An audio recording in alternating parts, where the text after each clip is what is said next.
well, that's just me, guys, just recording this. So if anyone can't make it, they can watch it on YouTube later. Okay. So for now, I'm just going to put you all on mute and we're going to make a start. Okay. Because yeah, I see you've been in the waiting room for a while, so I don't think anyone else is coming in. It's been a few minutes now. So yeah, we'll start for you. Okay. So any issues, if you can't hear us or anything like that, any technical things, just pop a little message in the chat and we'll stop and make sure you're okay and you're not missing out on anything. All right, guys. Okay, so I'm just going to share my screen so we can get you the presentation. So yeah, we're focusing today on overtraining because this is something I know Sam's noticed with his clients, and I see it myself a lot on the gym floor or in gyms in general. And it's something that, you know, yeah, we just wanted to spend some time on, just clarify a few things and make sure, you know, we're all getting the most out of training. So, you know, we can get the best results possible in the most efficient sort of way. So yeah, that's what we're hoping this training is going to help you with. So in terms of the key objectives for the training tonight, so we're going to provide you a general introduction to overtraining. And as part of that, we are going to provide some sort of strategies to help you avoid overtraining and identify the signs and symptoms. So if you can feel, you know, that you're potentially going into, you know, the balance is tipping and you're going over to that side of overtraining, that you can recognize it quickly and deal with it so that you don't go too far and cause too much of an imbalance to the body.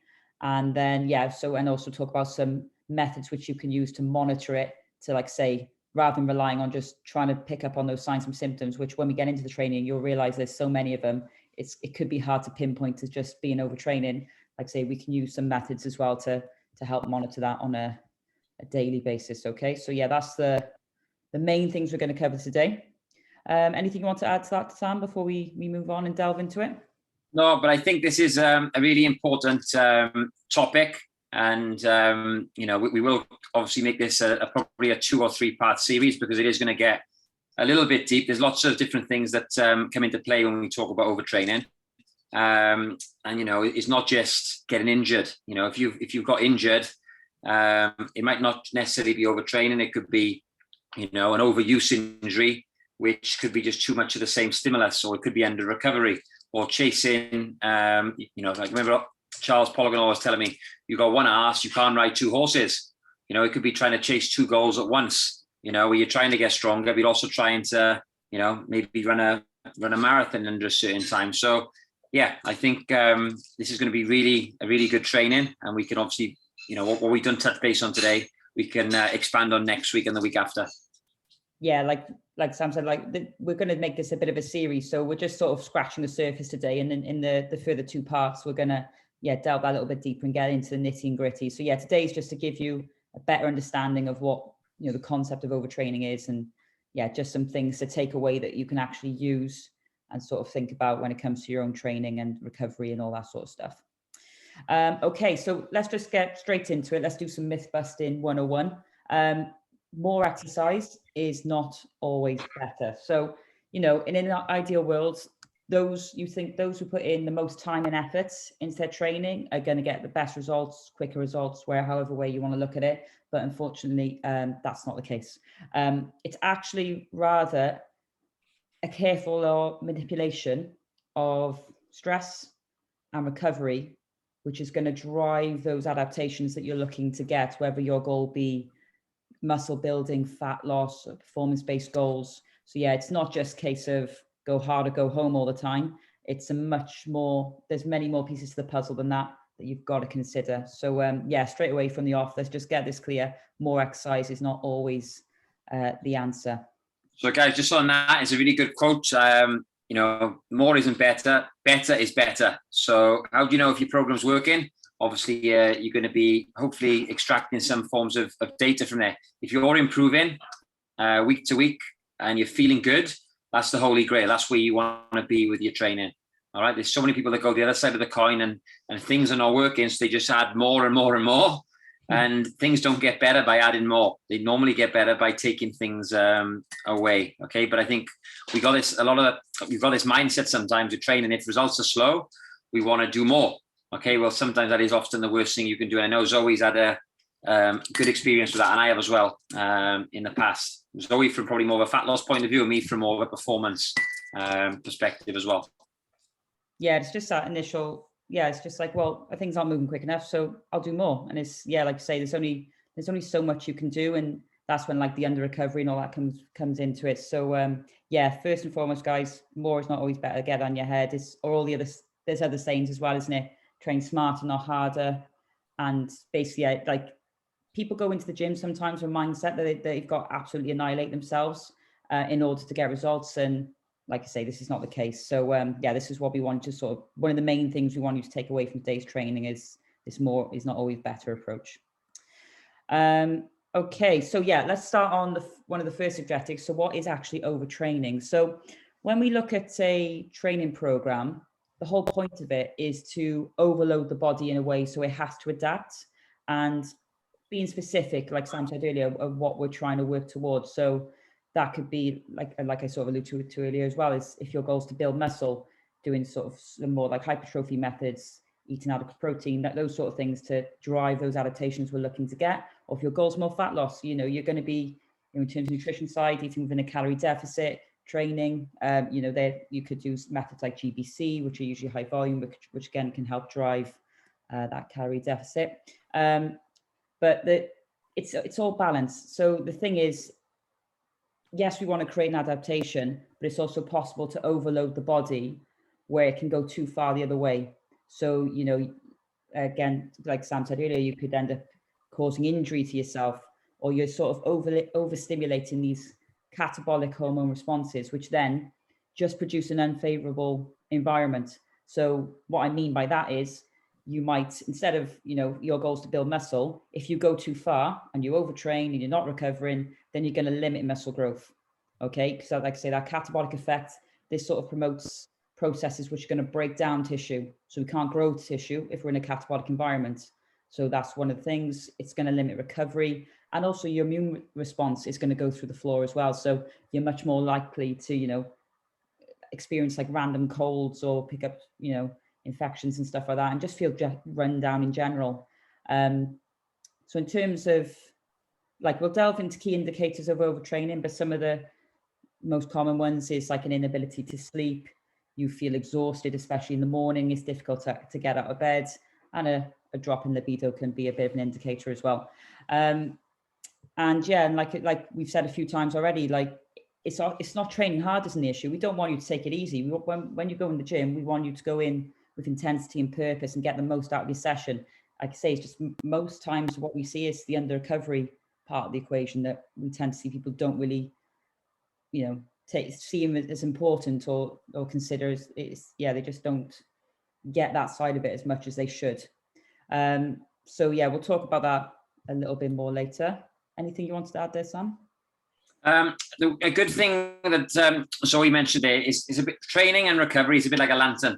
Okay, so you've got your fire, which is the training. Okay, but what happens to that fire? Unless you put oil in the bottom, it's gonna blow out. Okay, so it's all well and good, you know, training hard, but unless you put in your oil reserves in the bottom of the lantern, it's going to end up, you know, completely black, dark. Okay, and when that darkness happens, that's normally injury, it's normally fatigue, you know, and it's somewhere that's probably going to take you a good week or so of recovery to come out of. So look at it like, you know, training as yin and yang.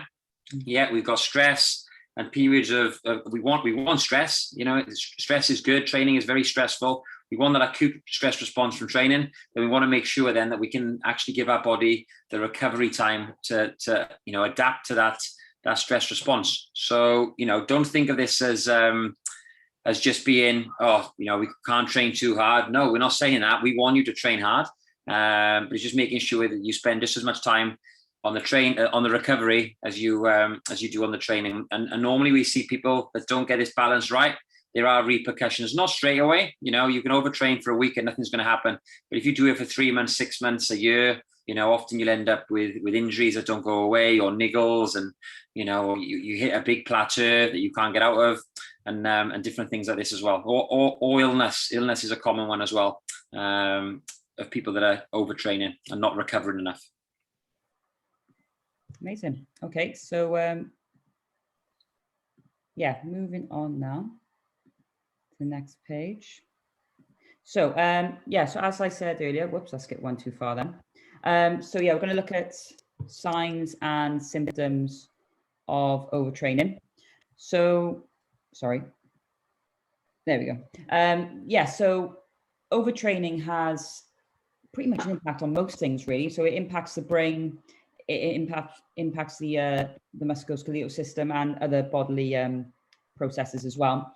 So being able to identify these signs early can help us avoid overtraining and get the most out of any training program. So yeah, a few of the, like I said, there's loads of them. I didn't have enough room on the page to get them all in, but these are some of the sort of key ones that sort of caught my eye when I was looking at it earlier. So yeah, so inability to meet previous lifting standards. So basically it means you can't perform as well as you were previously. You can't lift the loads on the bar that you did in previous weeks. So you notice. Can I just touch on that one, Zoe, a minute? Yeah, go on. Because I don't want you to confuse, guys, overtraining with being an idiot, okay? Because a lot of people think, oh, I didn't improve my weights. And I was like, right, okay. What did you do yesterday?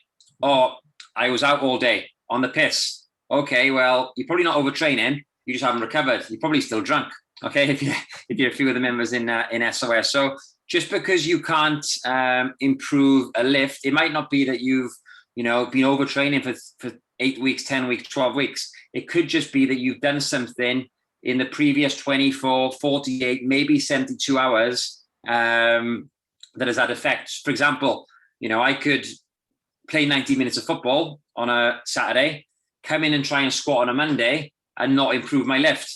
Now, I'm not overtraining, but I've probably placed that squat workout 24 hours too early. And I probably would have been better off doing my squats on a Tuesday rather than a Monday, just to give my body an extra 24 hours. I'm 35 now. I used to play football in the morning for Newport County youth team and then go and play in the afternoon for the first team.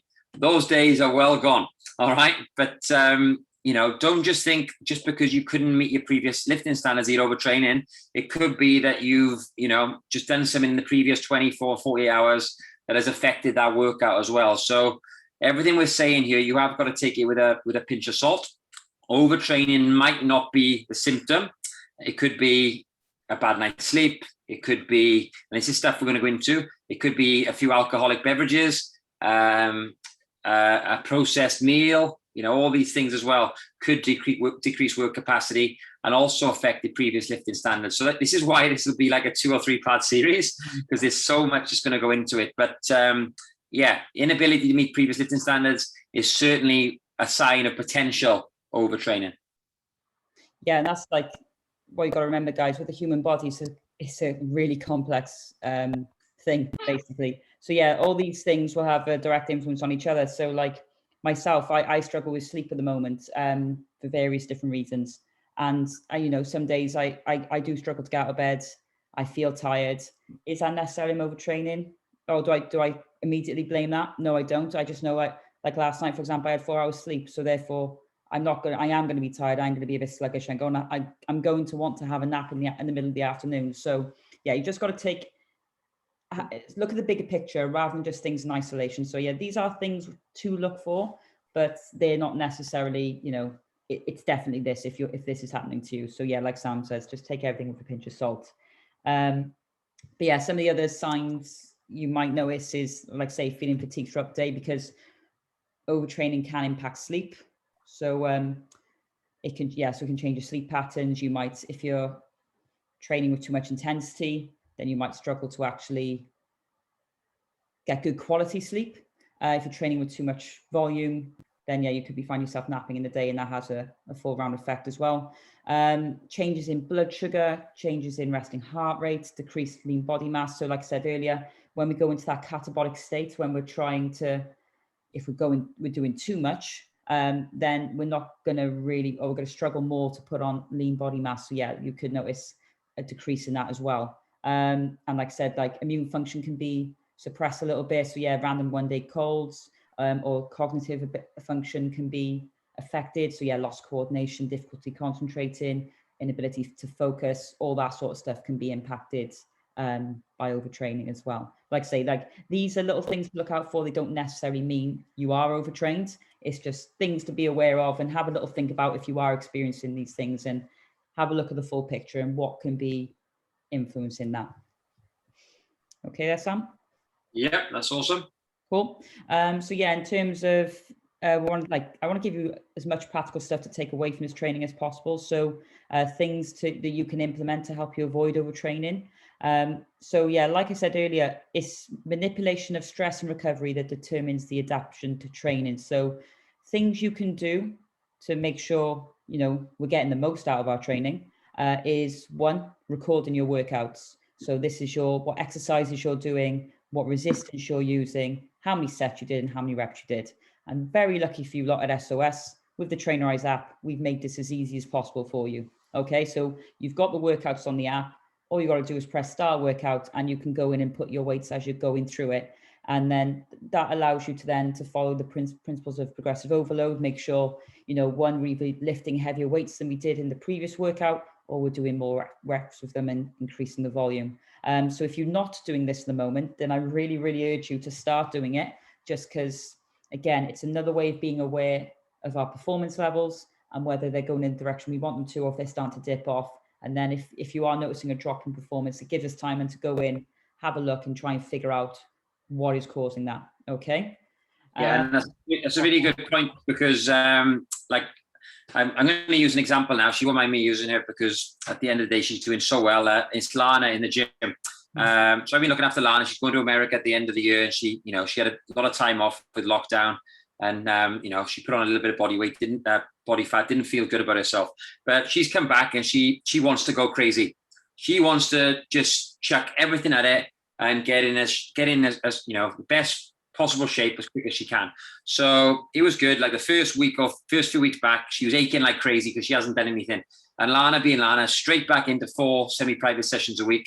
And it was the second or third week of her doing this. And she was like, right, fat loss has been a little bit slow this week, but she was measuring fat loss with weight loss because she didn't really want to get on the in-body until after 4 weeks. I could see her shape was changing, but she thought weight loss is slow. I'm not losing fat, even though she was. Her measurements were coming down.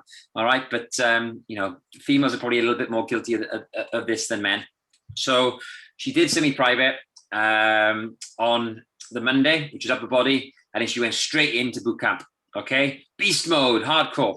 Okay. It was the third week of the first phase back. I think we were doing 4 sets of 9 to 11. And it was drop sets in the B series. Okay. So the volume was already really, really high. We're in an accumulation phase, lots of volume. And she went in the next day to squat, and she couldn't beat her previous performance the day before. So what does that tell you? We're saying here that one of the best things you can do in terms of, getting stronger is progressive overload. So Lana, by turning on AKA beast mode and hitting it hard, it actually had a very big detrimental effect on her performance the next day. And she just felt absolutely shattered. She said that the weights just felt way heavier. She couldn't believe that when she went on the 14K dumbbells, that they were the 14s. They felt like 18s. All right. Again, that is a sign of, was Lana overtraining? Probably not overtraining. It's probably the wrong word, but she definitely did too much the day before. And it then had a detrimental effect on her workout. So again, we don't want to confuse the two, but she didn't prepare for that workout in the ideal way. So in a way, you could say Lana overtrained at the start of that week because she did so much work the day before that it then had a detrimental effect on her performance in the gym. And that's the first sign, I think, of overtraining. It isn't your immune system. It isn't getting sick. It isn't getting elbow pain or joint pain. It's not your sleep getting affected. It's the fact that you're training, but you can't gain. You're not improving. That is probably the first sign of something, just something's not quite right here. Did you have too many drinks the day before? What did you do yesterday? Did you climb pen and van the day before leg day? Yeah, something isn't quite right. So in terms of one of the best things I think you can take away from this introductory training is, are you putting yourself in the best position to train as hard as you physically can and hit the best possible numbers when you come into SOS and when you come into train? And a lot of members are probably not doing everything that they can. Now, we're not professional athletes. I'm not asking you to have a massage every day and, you know, have a gourmet chef in, weigh in your protein and making sure you get all your phytonutrients. It isn't about, you know, doing the extremes, but are you doing the basics right? You know, and for Lana on that day, she didn't do it. And she's only ever made that mistake twice. All right. And on each time, is had the same effect. So, you know, what do they say, Zoe? If you make the same mistake twice, it's not a mistake. That's it, yeah. So, exactly. So Lana's learned now. So what does she do now? She comes down to SOS on a Saturday. She does her 4 semi-privates, comes to SOS on a Saturday, does her boot camp, and Sunday is a rest day. She still trains on a Sunday because it's Lana, all right? But we'll tell you what she does now, and it's actually having a positive effect because it's non-impact, low, steady state conditioning. So she's still training 7 days a week, but she's doing it in a much smarter way. We've got our days that, you know, are quite highly stimulating, and then our days then that are, you know, just facilitating that recovery just a little bit more. So that's something to think about, guys. That, you know, if the weights feel really heavy, why is that? Did you do something silly the day before? Yeah.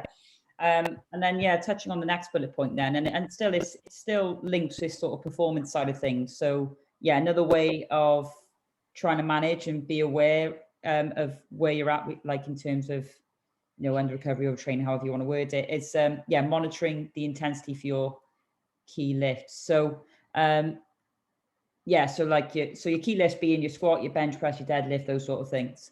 And yeah, what's something we've started doing now, or Sam started doing with the programming at SOS, is every 12-week cycle, we do a testing week. So some of you might remember this as the 5-5-3-3-1-1 descending rep scheme that we used when we first come back out of lockdown.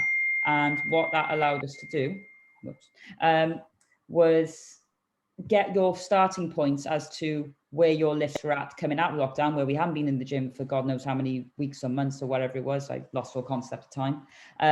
So yeah, now at the end of this 12-week cycle, we're going to come back in. We're going to do I think we are doing the 5-5-3-3-1-1 again. And we're going to use those numbers to compare where you are now to where you are then. And are the numbers going in the right direction, or are they not? Is there something we need to look at that's not quite right? But I think that's the plan, isn't it, Sam? Yeah, so what we're going to do, if you look at every single Olympic athlete, they follow something called the rule of 13. Okay, and what the rule of 13 basically means is every 13th week, they have a deload or a recovery week. Now, I used to have this with my coach when he used to look after me. We'd have a 12-week cycle where we would work on 2 lifts, maybe squat and overhead press, or deadlift and bench press. Normally 1 primary lower body lift, 1 primary upper body lift.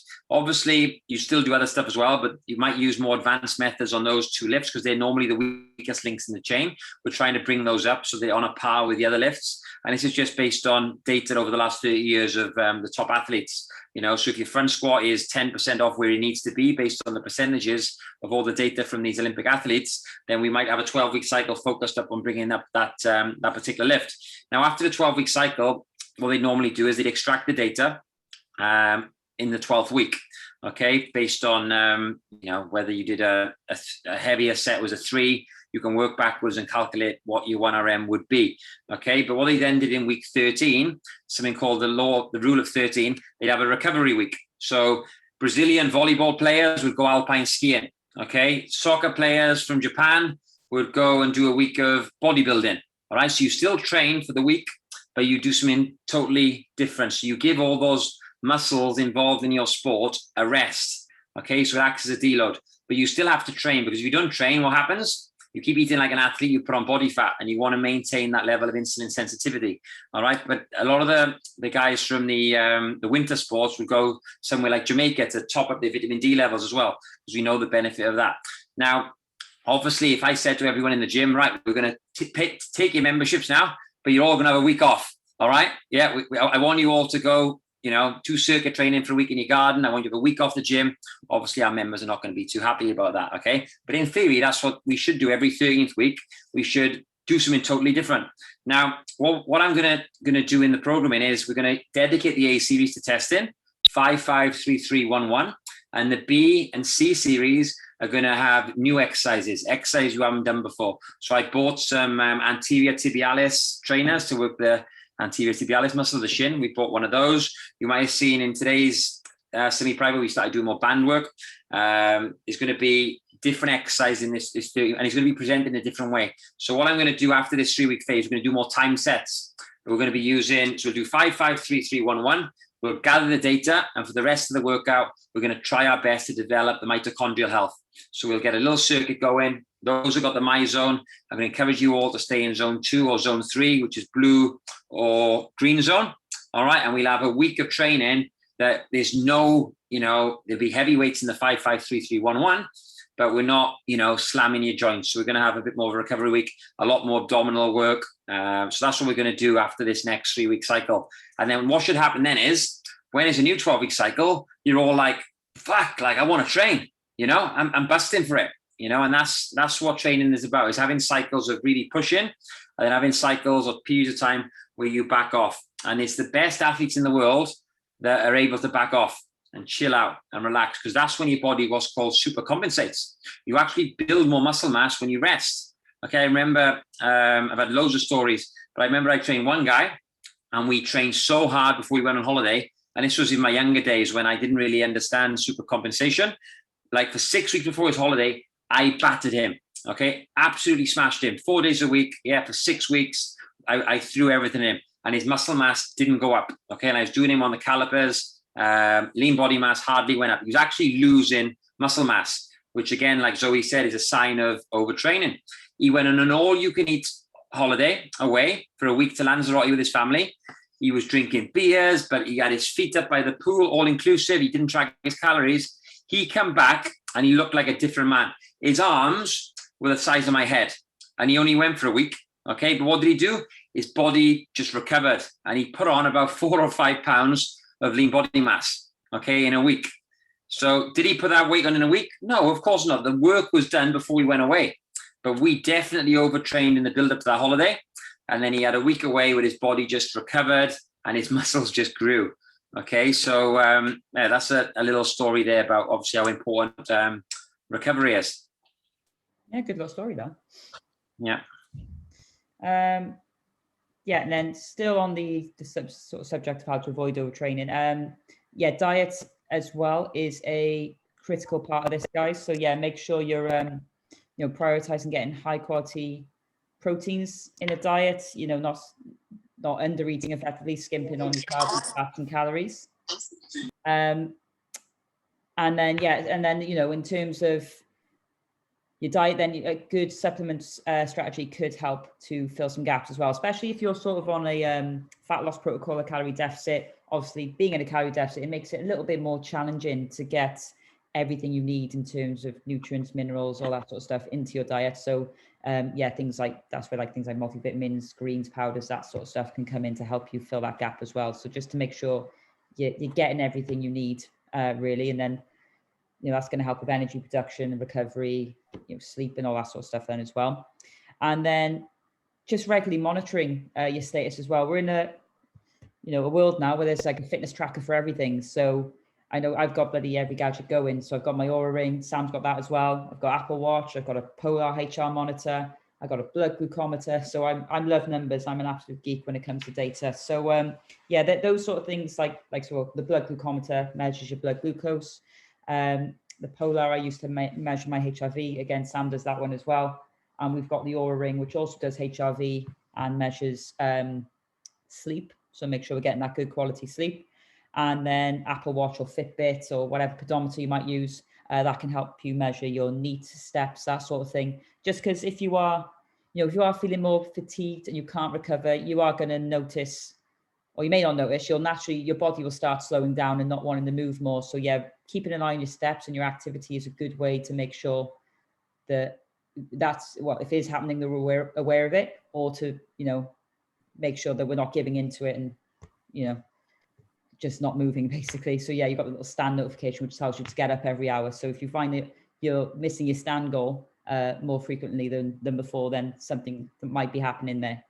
So in regards to that, guys, we'll go into a bit more depth with this, I think, in the next one, in terms of like how to plug the data. I know a lot of clients are scared of getting an Oura Ring or scared of getting a, doing a HRV, because they'll think, if I tell Zoe that my HRV is low, or I tell Sam that my Oura Ring score is crap, he's going to stop me training. And we won't stop you training. You know, in order to stop you training, you're going to have a really, really bad score. And a bad score is like a 1, 2, or 3, which, you know, is very rare. I think I've had a 3 once, and that was when I went to Dublin with Mel, and I drank about 17 pints of Guinness in a day. All right. And that was when I had a 3. And you know, I knew had a 1 once. You had a 1 once, yeah. Okay, so that was after a heavy night out, so I know exactly. Yeah, so you know, if you've got a 1, 2, or 3, you don't need an aura ring to tell you not to train. You're going to probably feel like absolute death.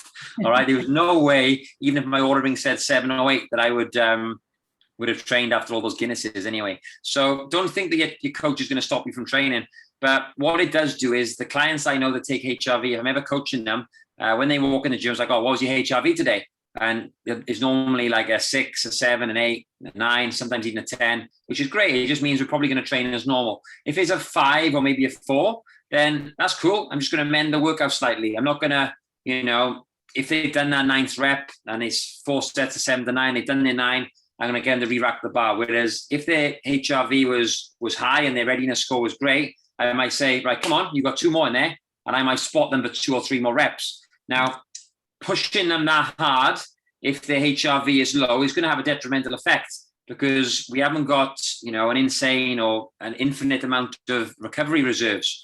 So trying to squeeze 2 or 3 more reps out of a already tired body is silly. You know, if you had $1 million racehorse, you wouldn't run it until it was almost dead. You'd run it until it could do the speed it wanted to do. Then you'd nourish it, you'd feed it, you make sure it sleeps. All right. But for some reason, when it comes to our own bodies, we treat our bodies like a $10 cat and not $1 million racehorse. All right. So I do try and teach look after my clients like that $1 million racehorse if possible. And that's just trying to make sure that we're doing, you know, the best or the nicest amount of volume needed to facilitate and just to push that stress response. But it's pointless just throwing more and more stress at them for no reason, especially if they're going to come back in the gym tomorrow or they've got a rest day. Don't get me wrong. If they go on holiday for 10 days, the HRV might be a 5 or 6, and I might absolutely batter them. But it's context. I know that the next day they've got a week off. Okay, so my decision is the correct one. So, like Zoe said, don't just take what we're saying as and looking through it like a straw. You want to have that the context, that bigger picture. So don't think as well that, like I said, that if your resting heart rate is high or your HRV score is poor, we're gonna stop you training. We're not. We're just gonna manipulate that session so it's even better for you, so you get to your goals even quicker. And what you might find as well is, I often do it. If the clients come in the gym, even if they don't do their resting heart rate, I always say to them, what's your phone battery percentage? You know, what's yours? So if my phone battery's on 4%, what am I going to do? I'm going to charge it. If it's on 100%, what am I going to do? Nothing. I'm going to leave it. You know, I'm going to use it. So it's the same thing with clients. The data does give us more accurate information, so we can make more informed decisions. But I can always say to Zoe, "Hey Zoe, what's your battery percentage today?" And if she says 90%, great. Let's do it. All right. If she walks into the gym and it looks like her dog's died, yeah, and she's like super down, you know, I'm good at reading people, and I'm like, "How are you feeling, Zoe?" "Oh, I only had 4 hours sleep." "Okay, we'll probably do the A series, and I'm probably going to make you do some steady state cardio or some animal flow movement, something that's a bit more restorative, okay, rather than making you do drop sets on the leg press." Yeah, you know, so that's just to reassure people, because I think some people think they're going to go down a rabbit hole that they can't get out of when they start measuring all this stuff, but it is actually going to help you get to your goals a little bit quicker. And if you're a geek like me and Zoe, you know, I love it when clients message me in the morning, HRV is 7, what should I do? You know, or is 4, what should I do? Like that's proper coaching then, when you can, start changing the program ever so slightly for the client. Yeah, and like prime example was me on Saturday morning when I came to the gym, I was absolutely shattered after not sleep. Right, I say sleep is a big issue for me at the moment, so I know exactly what my problem is. I wanted to train because it was my last workout of my current phase. So I was like, right, I want to get I wanted PBs, just wanted to get it done. I'm in a good place for my training. I'm enjoying it. And I think it took me an hour to get through my A series. And Sam called me out on, he's like, Christ, you're taking a bit of time there. I was like, oh yeah, my aura ring said don't train. My HRV was 4. I've had no sleep for like a week. but I just want to get it done. And then he's like, right, we'll just do 2 sets of everything. Pick one exercise, make it a little bit heavier than last week, so you get your PB and you're happy. And then just do two sets of everything. And then I left the gym feeling good because, you know, sometimes like just doing something is better than nothing. So I've achieved what I want to achieve, but I haven't taxed my body so much that, you know, I can't do anything else. And then the next day I done my HRV.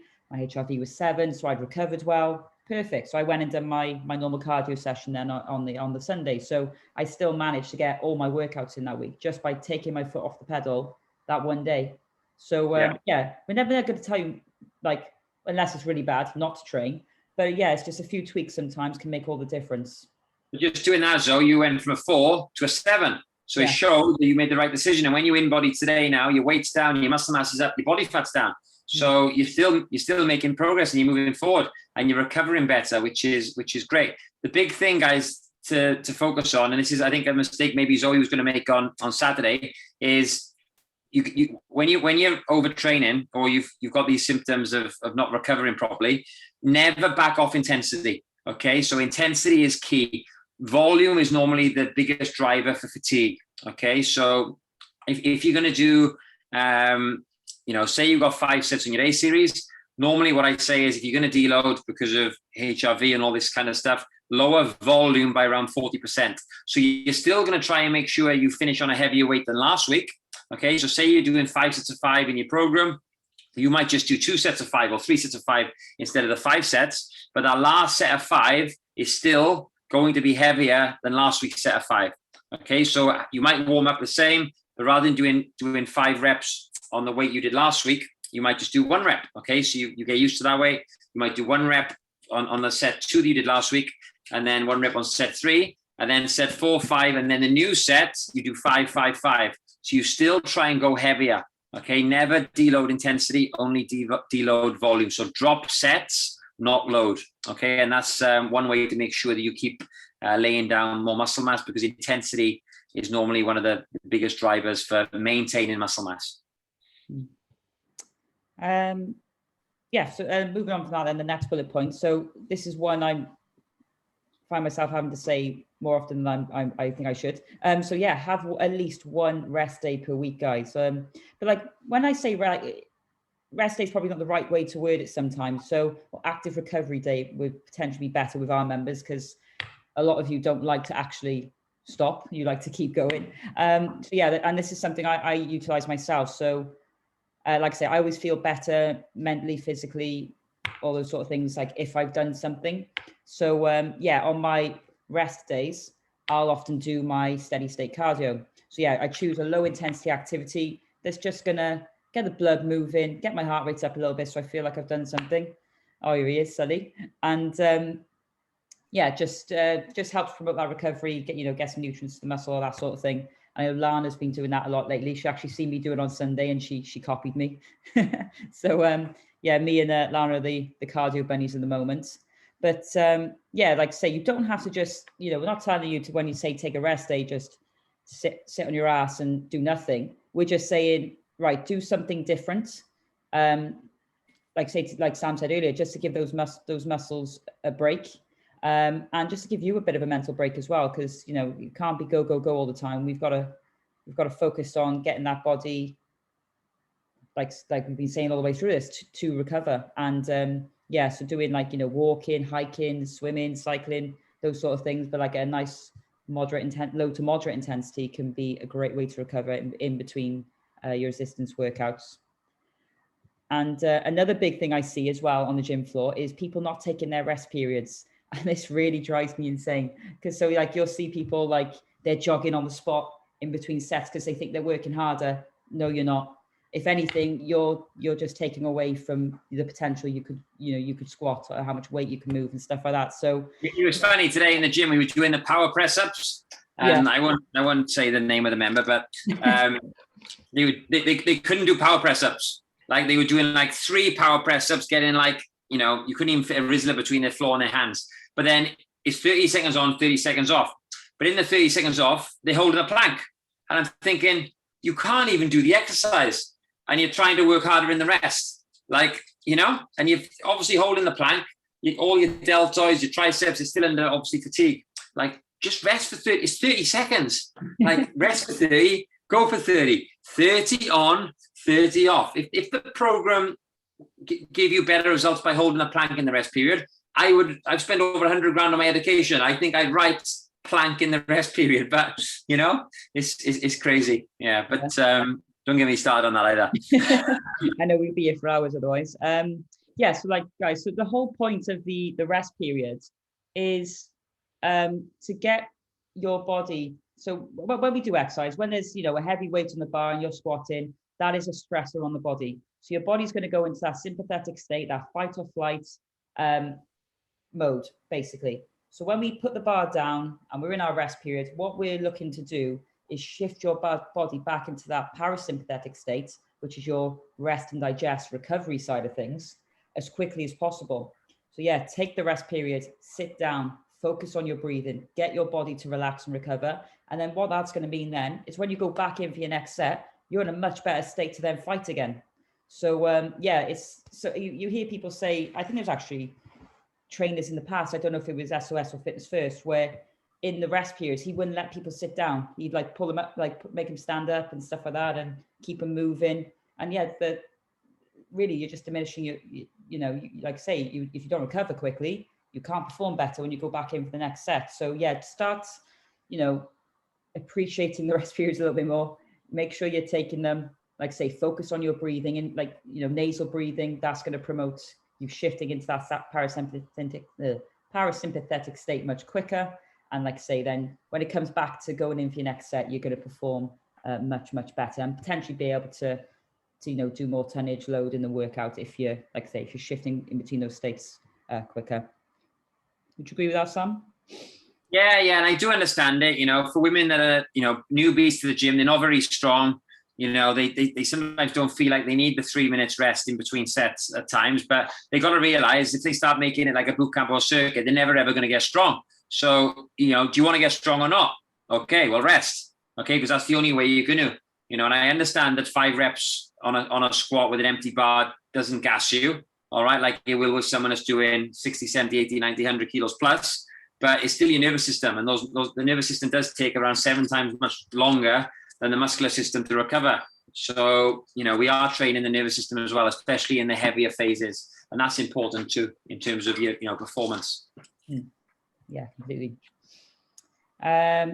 Okay, so yeah, going back onto one of the points you mentioned previously. So, like I say, there's a lot more out there where we can monitor sort of the signs of overtraining. So yeah, we mentioned all the fitness trackers you can use. So yeah, again, these are just things which can be utilized so you can monitor your recovery, have a look at your day-to-day readiness. And then it's a case of just knowing when you're in a good place to push hard and when you're probably in a place to hold back. So we talked about a lot of that on the previous slide, so I won't spend too much time here. I think we covered the main points. So yeah, things you can look at is your resting heart rate or your waking heart rate, which is what we mentioned earlier. Things like the Aura Ring, Polar, Apple Watch, Fitbit, they measure those sort of things. So again, it's very easy to sort of, you know, measure those sort of things to make sure, you know, things are not going in the wrong direction. HRV is becoming much more popular to monitor these days.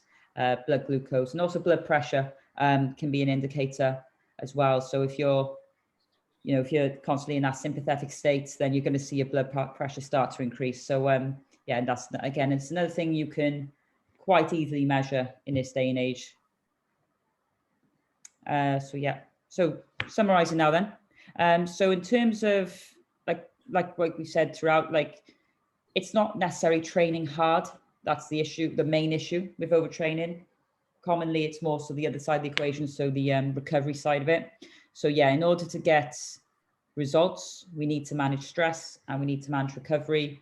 So yeah, placing a bit more emphasis on those sort of things and looking, like say, the broad picture rather than just the small things.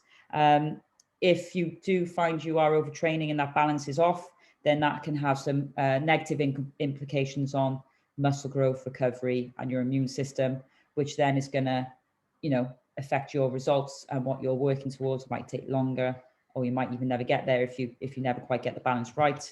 And in simple terms, to avoid overtraining, it's still train hard, but allow for recovery. Make sure you're eating, well, good quality food, getting all your nutrients, your protein, drinking plenty of water, that sort of stuff. And then take some rest days in between the killer workouts so you can recover. But like we said earlier, it's not necessarily resting, doing nothing. It's just maybe doing some lighter activities which just promote blood flow and raising the heart rate a little bit if you don't want to take a complete rest day. And sleep. We've touched on sleep. I haven't put it in any of the notes, but yeah, sleep is a big thing. So yeah, make sure you're prioritizing that as well, because that's going to have a big influence on how well you can recover and how well you can train, and sticking to your diet and all that sort of things as well. Okay, right. So that's everything we wanted to go through, guys. So we want to open up the floor to you now. So yeah, if you have any questions, feel free to unmute, get your camera on, or you can just pop in the chat and let us know. I'm going to turn off this share now and go back to the normal view. Oh, who's Badger? I wonder who Badger is. Badger, let us know who you are, because we can't figure it out. Oh, there he is. Yes. There he is. Okay, so going into the chat now. Susan's ordered an Oura ring, so she's part of the club now, Sam. Welcome. Oh, Lana's got FOMO here. I can just tell she's got massive FOMO. She's going to be on her phone now, looking for an Oura ring. Knowing Lana, she'll get the one with all diamonds in it as well. Bit of bling. Yeah, get the posh one. Lana's just Googled it. I just Googled it. I knew she would have. Yeah. Get involved, Lana. Get involved.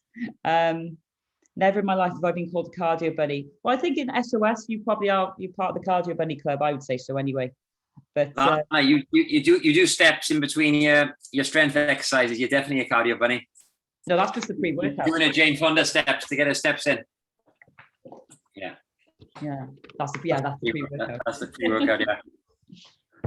So it'd be easier than my HRV belt every morning. Yeah, because the battery life in your ring's great. So you're practically wearing it all the time. So yeah, you wake up, you open the app, and within seconds, all the data's there for you to have a look at. I still use the 2 just so I've got a comparison. Just again because I love numbers. So like I'll look at my Oura ring, see what that's saying, and then I look at my Polar and I sort of look at say if one's saying don't do don't exercise and the one's saying is, I sort of then go on how I'm feeling and take it from there. You still use the 2, don't you, Sam? Polar and yeah. The Oura ring.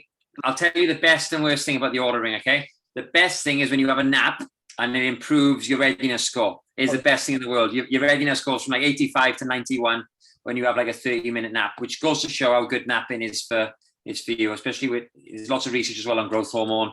People in Spain live, the longest of any country in Europe, but even though they smoke the most cigarettes, okay, which is crazy, but they reckon it's because of the, mañana lifestyle, very chilled out, low stress, and siestas. Siestas have a big effect on, we know sleep lowers resting heart rate, lowers blood pressure.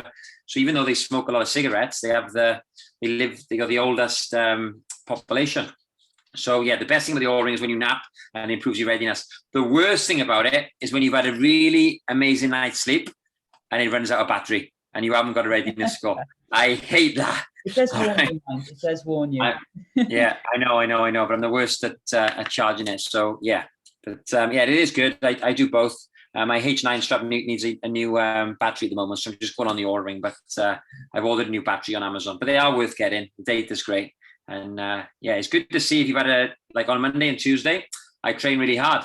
So my readiness is low on a Wednesday, and it's telling me to take a rest day, and it's my rest day. It's like, oh, perfect. This program's working amazing, and that's the goal isn't to be 100% every day.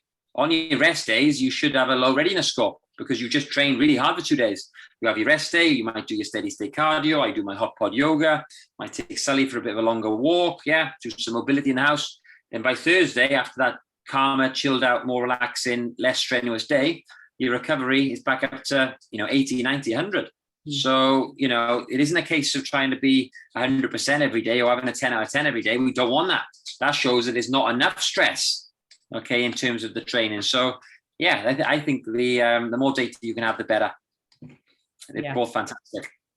Lana's asking if they're bulky. That's it there, Lana. That's mine anyway, the silver one. They can feel a bit bulky when you first wear them, but you get used to them in the end, don't you?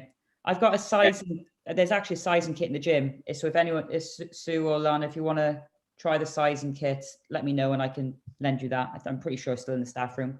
Yeah, you've got to be careful with Lana because she takes a Fitbit off, see if it doesn't match her outfit. So if it's a bit bulky, she probably won't have it. Oh, she'll have to try it out then. And then I'm gonna let you answer this one, Sam, because you're her lifestyle coach. So is it okay for Lana to do some steady state cardio on her training days? It can be. It is cool. Yeah, it is fine. But then there's a case then of looking at how you feel the next day. Say we do it on a Monday, and it depends what you're doing as well. So if it was just say it's upper body day on a Monday, and your steady state is a run, and you got lower body on a Tuesday, then it's probably going to have a bit of a detrimental effect. If you're doing upper body on a Monday, and maybe the activity is more like swimming, maybe more breaststroke, maybe more skiing, that's not going to affect the next day's workout, then go for it. Rowing, yeah, is a bit of full body.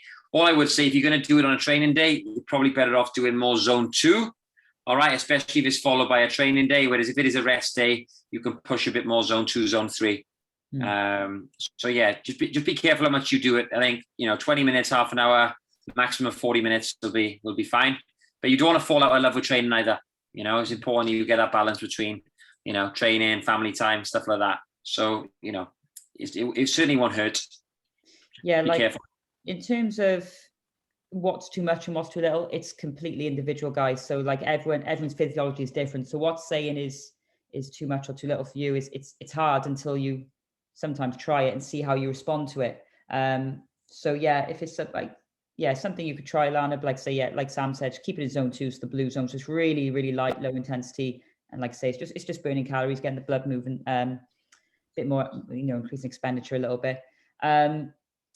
And yeah, you want to sort of try and find the minimum effective dose, which is going to get you results. So, if what you're doing right now is working, if it's not broke, don't fix it.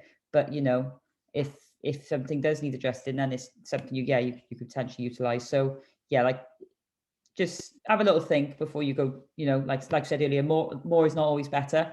So yeah, have a little think. If you are going to try it, just do a little bit, see how you recover, start small and then build from there. Don't go straight for 40 minutes straight away, because then if you aim high, you've got nowhere to go. So you're better off saying do 15 minutes, just really, really light, really low duration, and then go from there. Yeah, see if it helps. The only way to see if it helps, if you're getting stronger the next day, how you feel the next day, does your sleep improve, and just have a look at the whole picture. But yeah, it might help, it might not. Very individualized. And then she's saying is steady state better than steps if it's one or the other, or what? They're both the same thing, really, aren't they? Steady state, steps, they're both kind of the same thing. You rest if you wear your strap when you do walking. It'd be interesting to see the zones. I'm guessing you'd have to be a bit more of a power walk to get into that zone 2, zone 3. But both are great. I think if it's a nice day, go for a walk. Do what you're going to enjoy the most. Yeah, and it's also what are you trying to get out of it? So if it's just a case of make sure you're making sure you're maintaining your NEAT, then obviously yeah, steps. If you're doing steady state with a purpose of trying to do some aerobic capacity work, so actually trying to create some physiological adaptation, then yeah, you would do that. So it's what you're trying to achieve, really. If it's just fat loss, calorie burn, that sort of thing, then yeah, well, it's what you enjoy. But yeah, if you're doing it for specific training adaptation, then the steady state side maybe. We're talking to Zoe here now, who'll always go with the steps, because when Gab was coaching her, he made her do 90 minutes or 2 hours? 90 minutes on the assault bike. Zoe had a program where she had to do 90 minutes on the assault bike 3 times a week or 4? 3 times a week. 3 times a week. I could never do. And then my weight training sessions, which you think would be a relief, they weren't. They were 4 sets of 25 reps. Yeah. All the cardio. Yeah. So that's Lana's nightmare, that is. Take the steps. Yeah.